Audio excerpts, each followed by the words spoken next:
La métaphore de la guerre, largement utilisée pour évoquer la crise du coronavirus, est tragiquement illustrée par la mort en 72 heures de 5 combattants de première ligne, des médecins dans le Haut-Rhin, la Haute-Saône et l'Oise. Nous avons voulu savoir si les soignants étaient plus malades que le reste de la population. Ceux que Marion Gauthier a contactés pour Europe 1 vivent en tout cas cette situation avec une certaine anxiété.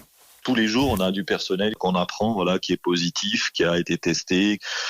On travaille avec un flot de patients qui est de plus en plus contaminé et donc les chances de ne pas l'avoir sont très faibles. Afif Ghassani raconte la tension qui monte dans son service de chirurgie et dans tout l'hôpital Émile Muller de Mulhouse, saturé. Bien sûr, on a fait notre métier, on sait que c'est un métier à risque, mais moi je l'ai personnellement jamais vécu de perdre un collègue comme ça sur des crises aussi stressantes. Il y a le stress de la maladie, mais aussi le stress d'abandonner ses collègues en cas de confinement.